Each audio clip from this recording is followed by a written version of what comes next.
இன்றைக்கி ஈஸியான ஒரு லஞ்ச் பாக்ஸ் ரெசிபி நம்ம பார்க்கலாம். ஃபஸ்ட்டு தோசைக்கல்லில் ஒரு 2 டேபிள் ஸ்பூன் ஆயில் ஆட் பண்ணிக்கோங்க. ஃப்ளேம் வந்து ஃபுல் சிம்மில் வச்சுக்கோங்க. ஆயில் நல்லா ஹீட் ஆனதுக்கப்புறம் ஒரு 1/2 table spoon chicken masala, 1/4 table spoon வந்து கரம் மசாலா ஆட் பண்ணிக்கோங்க. ஆல்ரெடி நான் மீல் மேக்கர் வந்து ஹாட் வாட்டரில் போட்டு ட்ரைன் பண்ணி எடுத்து வச்சுருக்கேன். ஸோ மசாலா போட்டு ஃபியூ செகண்ட்ஸ்லேயே வந்து பார்த்திங்கன்னா நம்ம மீல் மேக்கர் ஆட் பண்ணிக்கணும். ஸோ ஃப்ளேம் வந்து ரொம்ப லோவில் வச்சு பொறுமையாக வந்து ஃப்ரை பண்ணுங்கள். சால்ட் ஆட் பண்ணிக்கோங்க. உங்களுக்கு மசாலாஸ் தேவைப்படுது அப்படின்னா டேஸ்ட்டுக்கு ஏற்ற மாதிரி நீங்கள் சிக்கன் மசாலா இல்லை கரம் மசாலா நீங்கள் வந்து எக்ஸ்ட்ரா ஆட் பண்ணிக்கலாம். ஸோ நல்லா ஃப்ரை பண்ணதுக்கப்புறம் எடுத்து தனியாக வச்சுக்கோங்க.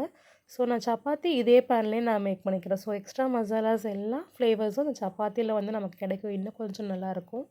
ஸோ நெக்ஸ்ட்டு வந்து பார்த்திங்கன்னா ஸ்ப்ரெட்டு வந்து நான் கர்ட் எடுத்திருக்கேன். ப்ளெயின் கர்டு, சால்ட்டு தான் டேஸ்ட்டுக்கு ஆட் பண்ணியிருக்கேன். நீங்கள் வேறு ஸ்ப்ரெட்ஸும் யூஸ் பண்ணிக்கலாம். அப்படி இல்லைன்னா கர்டில் சீரகத்தூள் வந்து ஒரு 1/2 டீஸ்பூன், மிளகு வந்து பார்த்திங்கன்னா ஒரு 1/4 டீஸ்பூன் வந்து நீங்கள் ஆட் பண்ணிக்கலாம்.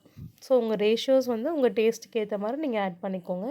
ஸோ சப்பாத்தியை வச்சுட்டு ஃபஸ்ட்டு ஸ்ப்ரெட்டு அதெல்லாம் வந்து பார்த்திங்கன்னா கர்ட் ஃபுல்லாக ஸ்ப்ரெட் பண்ணிவிட்டு அப்புறம் நம்ம மேக் பண்ண அந்த மீல் மேக்கர் ஃப்ரை அதை வந்து ஃபுல்லாக அரேஞ்ச் பண்ணிக்கோங்க. வெஜிடபிள்ஸ் வந்து உங்கள் சாய்ஸ் தான். நான் கேரட், பீட்ரூட், ஆனியன்ஸ் ஆட் பண்ணியிருக்கேன்.